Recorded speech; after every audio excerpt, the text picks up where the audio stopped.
A Memory by Gail Hulnick. It took about 10 seconds for the aquarium to hypnotize Emma. What 4-year-old could resist the tiny tropical creatures, particularly when she was growing up in a world full of screens, showing fish who got lost, bears who could talk, and mice who sailed boats? The little girl pressed herself up against the glass, and Nicole gasped, then leaped forward to protect her. Clearly, the designers of this fancy hotel had no experience with preschool children. Or perhaps French preschoolers weren't as curious, or their mothers as concerned. The 25-square-foot fish tank commanded most of one corner and an elaborate display of blown glass another. Both were at eye level for Emma. Nicole urged her daughter not to touch anything and tried to distract her with a picture book. No sale. The kaleidoscopic scene in the tank had the little girl under a spell. Nicole figured they had about 5 minutes before a disaster overwhelmed them. It wasn't her first choice taking Emma along to a client meeting. Usually her micro-business as a graphic artist sputtered along in 1 or 2 hour bursts, aided by a babysitter in the neighborhood, and frequently interrupted by hours, even days and weeks of intense parenting. Today, unfortunately, the business was revving its engine, but the child care was stalled. Her neighbor had the flu, and her mother was unavailable. A sick babysitter meant there had to be this extra person at the meeting. Nicole tried to pass Emma off as her personal assistant, but she was pretty sure she wasn't fooling anybody. Nicole had moved to Nice a year ago, after her marriage broke up, and she couldn't stand to stay put or see any of the familiar sights that reminded her of what she'd lost.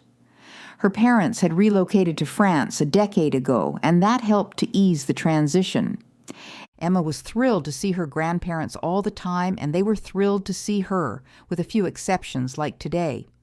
This was Nicole's second meeting on this job, though, so maybe the client wouldn't be too annoyed. The contract was to design a new logo for this boutique resort, maybe something with a fish or broken glass. Bonjour, Nicole. Celeste, the hotel marketing manager, swept into the lobby and greeted Nicole with outstretched hands, decorated with 3 beautiful rings and 10 fingernails painted a delicate pink. Please come with me. We will meet in the general manager's office. He is away today. I hope you won't mind, Nicole said. I had to bring my daughter along. She won't be any trouble. Not at all, not at all. She is delightful. Celeste barely glanced Emma's way. Follow me. She led the way down a corridor, past a boardroom with a closed door, and into a corner office. Please make yourselves comfortable. I have to go make one phone call, and then I'll be back. An interesting jumble of paper, pens, notebooks, and tablets covered the desk. The framed diploma hanging above it was the only thing on the wall that wasn't an amazing piece of modern art. Nicole took a closer look at the diploma. She thought she might have shouted the name, but no one seemed to have noticed. Emma didn't move from the spot she'd taken up on the couch, and the client didn't come rushing back in from wherever she'd gone. It was a name that was once as familiar to Nicole as her own. A name that she had scribbled, scrawled, or printed in almost every one of her high school notebooks. His first name she had whispered many times, alone in the dark. His last name she had thought would be hers one day. She lost track of him many years ago. They were inseparable for 2 years, then plans for the future intervened. Despite promises, lonely nights, and sweet reunions, they eventually drifted apart. Was it possible that he worked in this hotel, breathed the air here, sat behind this desk, sat on that couch, looked out this window at the sea? The framed degree showed that he had achieved the education he'd dreamed of many years ago. She remembered that he had loved rock music, basketball, and fully loaded pizzas.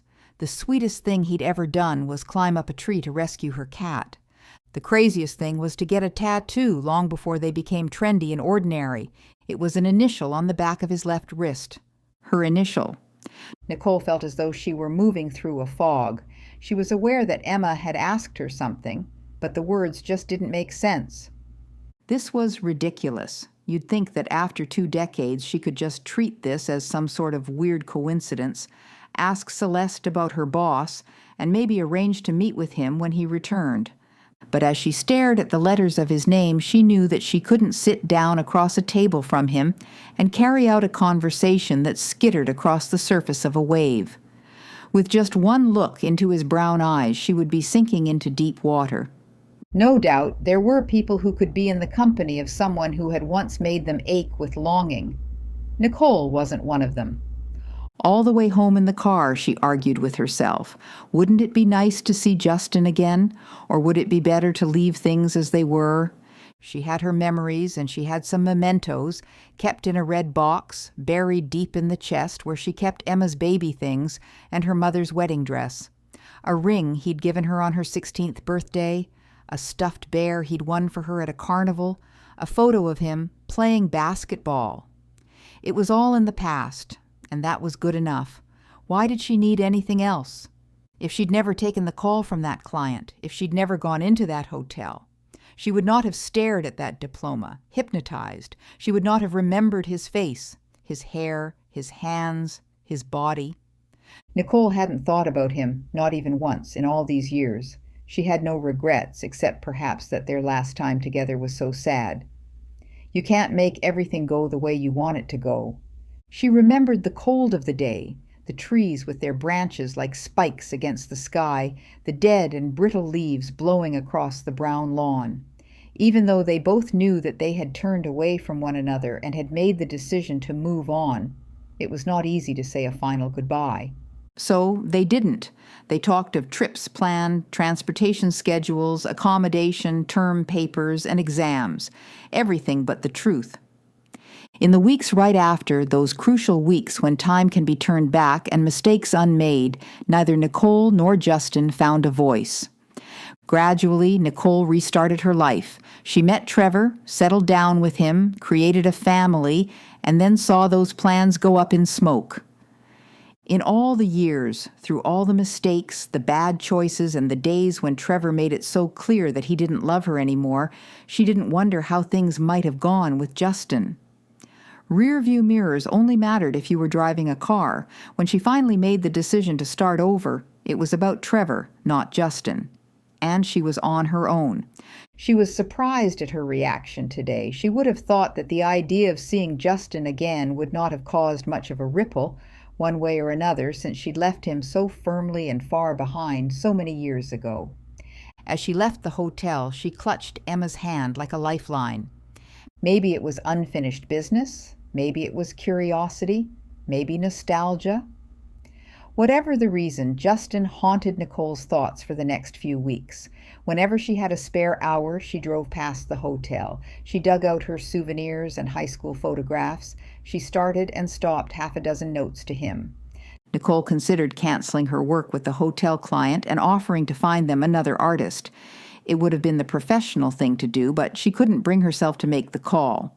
When Celeste phoned her, asking her to come in to review the latest printing of the resort brochure and to meet the general manager, she couldn't say no.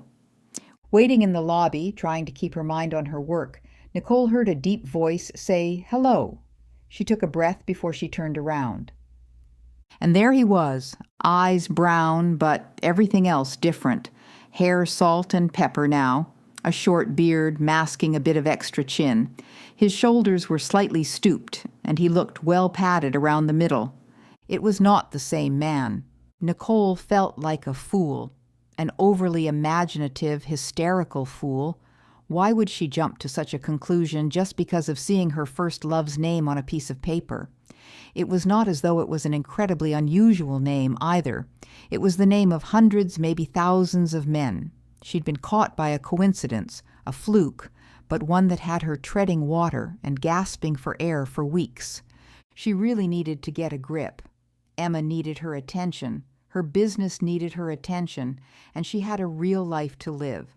She had no time to spend yearning for past thrills or trying to recapture teenage passion. Nicole smiled, shook hands, and said something complimentary about his hotel. He replied with something complimentary about her logo design, and for a moment she thought she recognized the voice. But surely she was just imagining things or indulging in some wishful thinking. She thought briefly of telling the man about the remarkable coincidence of the names, then decided against it. She just wanted to get out of this hotel and get home. There were a few more moments of conversation, but Nicole heard very little but a roaring in her ears. Finally, he said he had to leave for a meeting, and she was set free. She walked so quickly toward the revolving door that she almost knocked over a few people and arrived at her car out of breath, a bit dizzy and mortified for some reason, and disappointed. Yes, disappointed.